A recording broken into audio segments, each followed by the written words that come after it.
اعوذ باللہ من الشیطان الرجیم، پناہ مانگتا ہوں میں اللہ کی شیطان مردود سے۔ بسم اللہ الرحمن الرحیم، شروع اللہ کے نام سے جو سب پر مہربان ہے، بہت مہربان ہے۔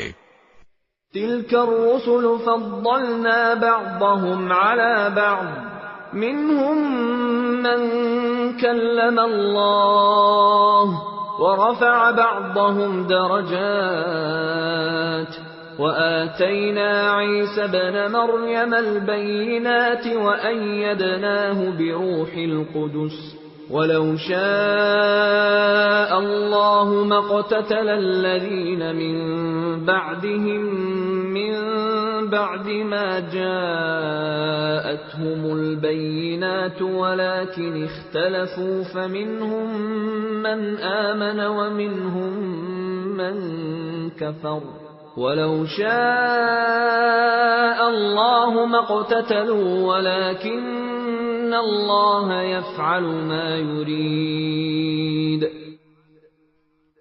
یہ پیغمبر جو ہم نے مخلوق کی اصلاح کے لیے بھیجے ہیں، ان کو ہم نے ایک دوسرے پر فضیلت عطا کی ہے۔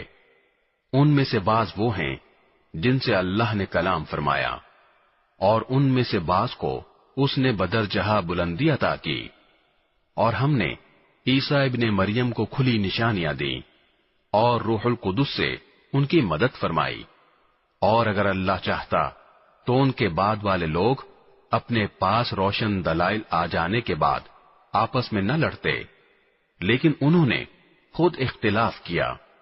چنانچہ ان میں سے کچھ وہ تھے جو ایمان لائے اور کچھ وہ جنہوں نے کفر اپنایا، اور اگر اللہ چاہتا تو وہ آپس میں نہ لڑتے، لیکن اللہ وہی کرتا ہے جو وہ چاہتا ہے۔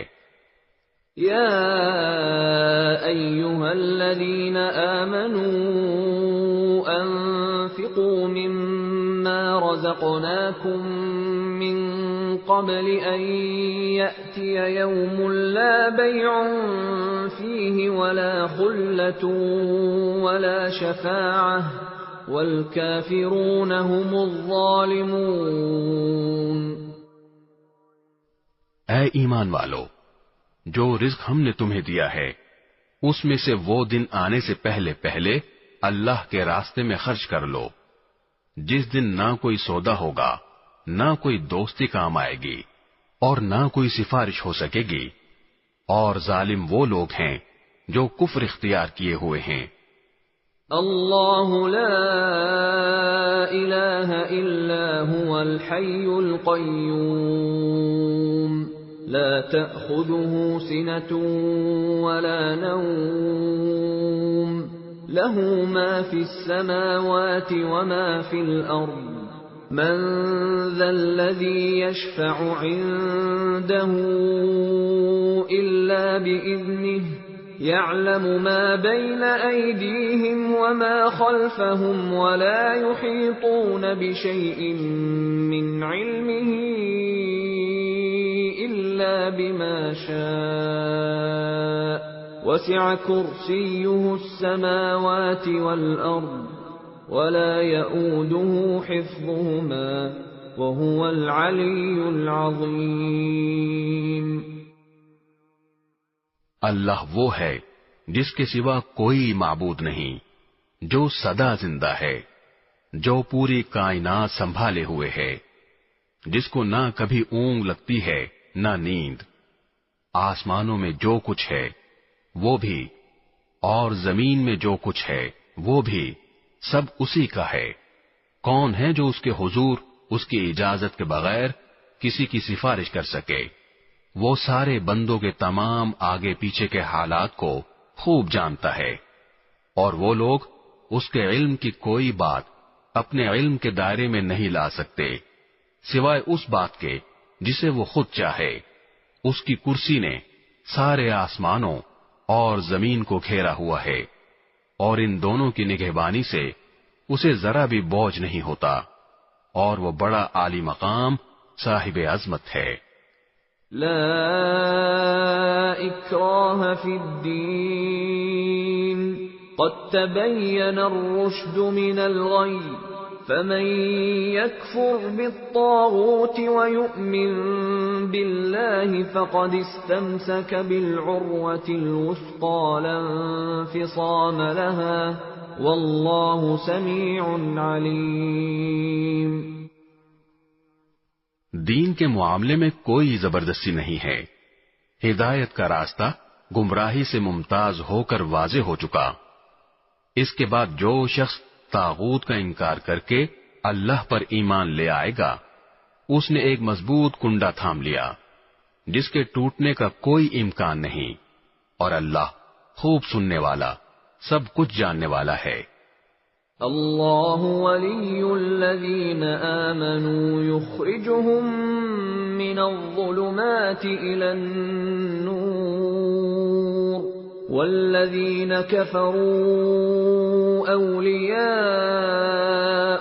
الطاغوت یخرجونهم من النور الى الظلمات اولئک اصحاب النار هم فیہا خالدون. اللہ ایمان والوں کا رکھوالا ہے. وہ انہیں اندھیریوں سے نکال کر روشنی میں لاتا ہے، اور جن لوگوں نے کفر اپنا لیا ہے ان کے رکھوالے وہ شیطان ہیں جو انہیں روشنی سے نکال کر اندھیریوں میں لے جاتے ہیں. وہ سب آگ کے باسی ہیں، وہ ہمیشہ اسی میں رہیں گے. أَلَمْ تَرَ إِلَى الَّذِي حَاجَّ إِبْرَاهِيمَ فِي رَبِّهِ أَنْ آتَاهُ اللَّهُ الْمُلْكَ إِذْ قَالَ إِبْرَاهِيمُ رَبِّيَ الَّذِي يُحْيِي وَيُمِيتُ قَالَ أَنَا أُحْيِي وَأُمِيتُ قال إبراهيم فإن الله يأتي بالشمس من المشرق فأت بها من المغرب فبهت الذي كفر والله لا يهدي القوم الظالمين. کیا تم نے اس شخص کے حال پر غور کیا جس کو اللہ نے سلطنت کیا دے دی تھی کہ وہ اپنے پروردگار کے وجود ہی کے بارے میں ابراہیم سے بحث کرنے لگا؟ جب ابراہیم نے کہا کہ میرا پروردگار وہ ہے جو زندگی بھی دیتا ہے اور موت بھی، تو وہ کہنے لگا کہ میں بھی زندگی دیتا ہوں اور موت دیتا ہوں. ابراہیم نے کہا، اچھا، اللہ تو سورج کو مشرق سے نکالتا ہے، تم ذرا اسے مغرب سے تو نکال کر لاؤ. اس پر وہ کافر مبہوت ہو کر رہ گیا، اور اللہ ایسے ظالموں کو ہدایت نہیں دیا کرتا. او كالذي مر على قرية وهي خاوية على عروشها قال أنى يحيي هذه الله بعد